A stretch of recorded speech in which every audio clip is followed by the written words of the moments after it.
Bem, para que você, querido amigo, possa adentrar nessa dimensão, é preciso que você entenda que existem dentro da Torá alguns níveis de estudos que, através dessas ferramentas, você poderá resgatar uma herança magnífica aonde você constrói, você vê mensagens ocultas que o próprio Adonai colocou lá dentro. Um destes níveis que a Torá tem, que apresenta, é os 4 níveis de estudo da Torá, que todo judeu conhece. O primeiro nível, Peshat. O segundo nível, Remes. O terceiro nível, Drashar. E o quarto nível, Sod. Para aqueles que não sabem, Remes, Peshat, Drashar, Sod. O Peshat, por exemplo, é um nível simples. É quando você fala e aquilo que você está falando é aquilo que você entende.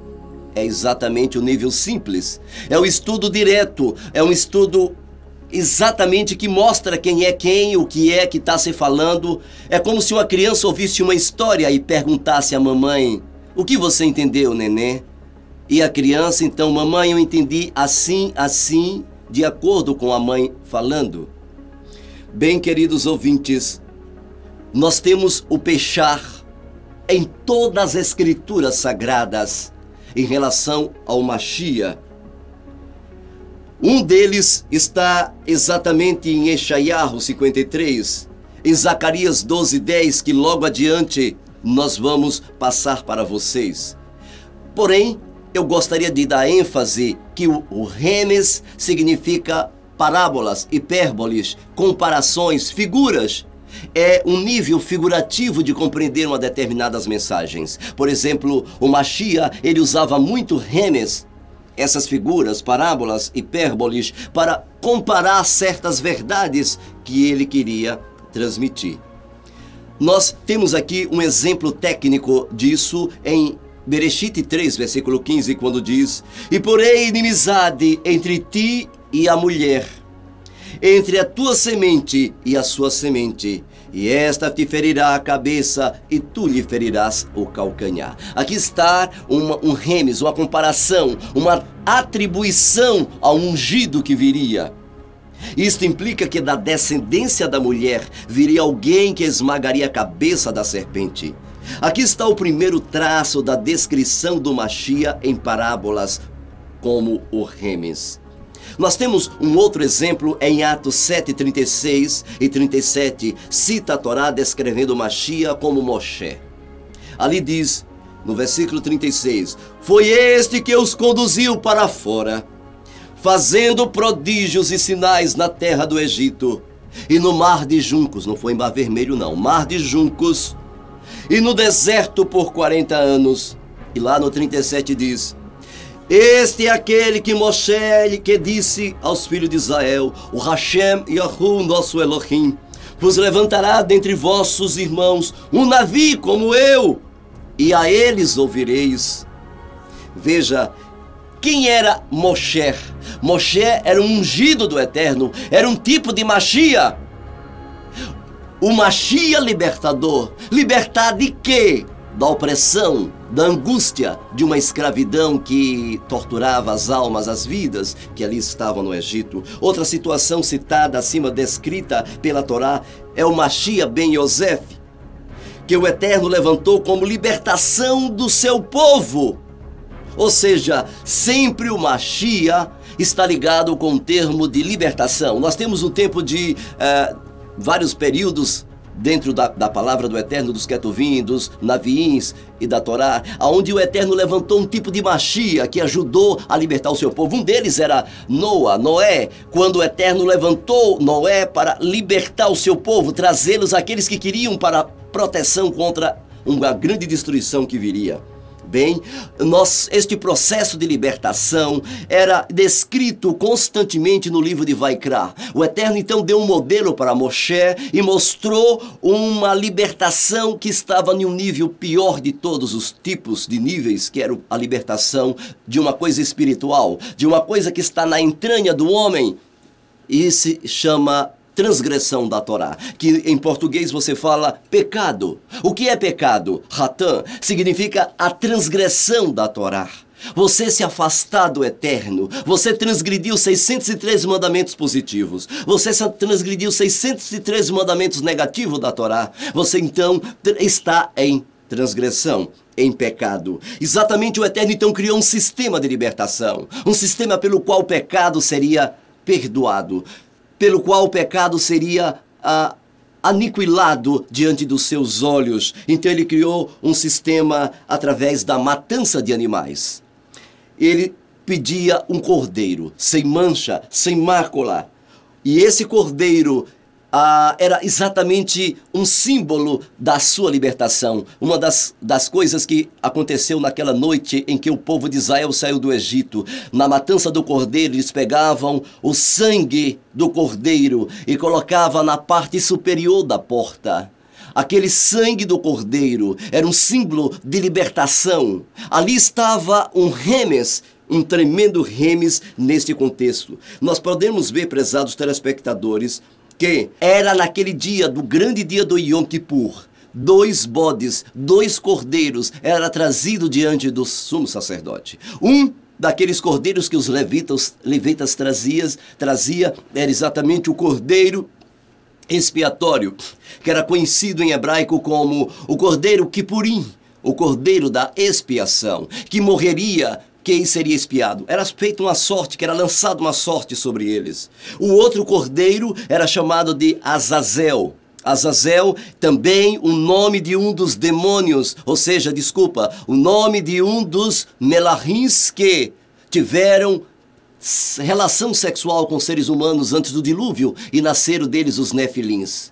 Lembre-se que a implantação do sistema babilônico depois do dilúvio por Nimrod e Samiramis, esta implantação, estas ideias, ela veio exatamente dos nefilins, que criaram esse sistema de adoração, cujo chefe geral era Azazel. Então, esse sistema que foi criado para Azazel, esse sistema de transgressão que começou no Éden, mas que levou a Azazel fazer com que o ser humano se envolvesse mais ainda naquele sistema cristão de adoração. Então, o Eterno pedia que um dos cordeiros seriam mortos para a expiação do pecado, e o outro, o pecado voltaria para aquele que foi o seu originador, para aquele que levou aquela transgressão à tona diante da humanidade, do povo antediluviano. Pois bem, queridos ouvintes, nós temos aqui então uma coisa tremenda para se entender. O Mashiach Yeshua ben Elohim, primeiro lugar, no momento em que ele foi levado diante de Pilatos, é incrível.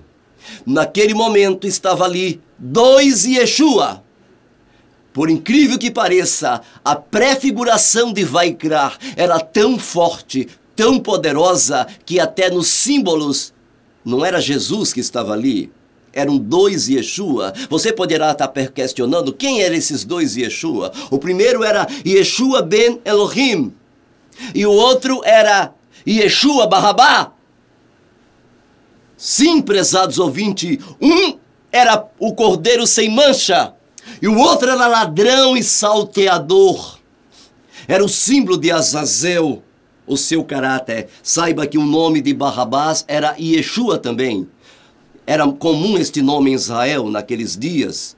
Todos os pais judeus desejavam que seus filhos fossem um tipo de libertador. E o nome de eu sou o cordeiro, Shua, a salvação, o cordeiro que salva, estava ali diante de Pilatos, quando ele perguntou: a quem quereis que vos solte? Yeshua ba Elohim ou Yeshua ba Rabá? Você sabe qual foi o que o povo gritou, não é verdade? É incrível isso. Porém, eu gostaria que vocês entendessem aqui, que a partir de agora, vocês começam a ver uma dimensão que existe, o terceiro aspecto de entender, é o drash. O que é um drachar? Um drachá é quando você pesquisa, é quando você verifica os ketuvins, os naviins. É quando você então pega todas as profecias e você começa a entender. Nós temos aqui um exemplo de drachar dentro de um pechar, uma pesquisa dentro de um nível simples de compreensão. Exatamente no que fala a respeito do servo sofredor de Yeshayahu 53.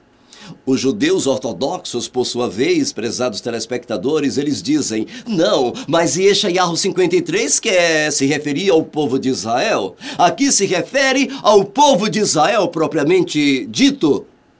Bem, porém, eu não quero me confrontar com este pensamento. Eu quero que você, querido telespectador, tenha a oportunidade de pensar por você mesmo, através do que está escrito. Porém, nós pegamos aqui na Peshita e Yeshayahu 53, quando diz: quem deu crédito à nossa pregação?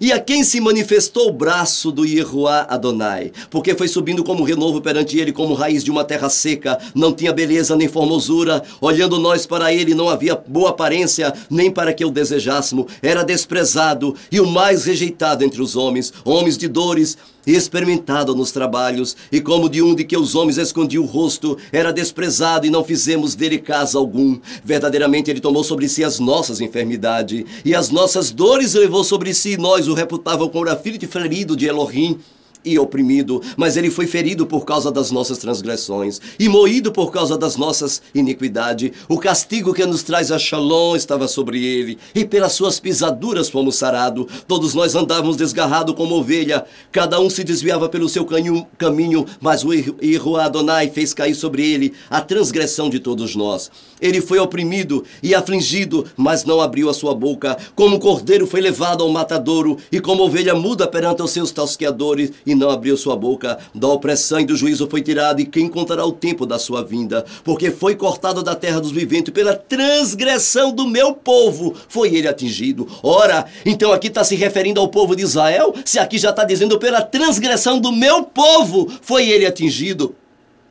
Aqui está falando, se referindo ao povo de Israel? Quem foi atingido pela transgressão do meu povo? Eles dizem que aqui está se referindo a Israel. Então, aqui há uma contradição no mundo ortodoxo. Veja que no versículo 9 diz: e puseram a sua sepultura com os ímpios, e com o rico na sua morte. E isso foi verdade. Foi Israel que foi colocado nesta situação?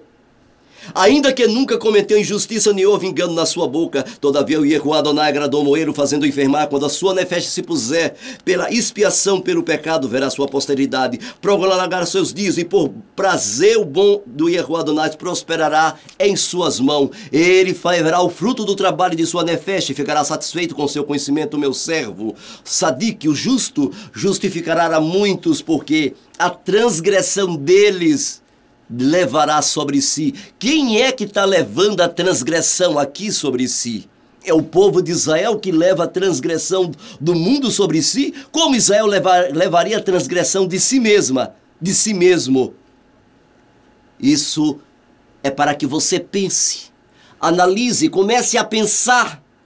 Não deixe que o homem pense por você mesmo. Agora, querido leitor, presta atenção. Quem foi cortado da terra dos viventes? Quem foi aquele que pela transgressão do meu povo foi tirado? Quem é o povo do Eterno? É claro, Israel. Então, Yeshayahu 53 não poderá ser aplicado aqui ao povo judeu? O contexto aqui é outro. Quem intercede pelo povo e pela transgressão do povo?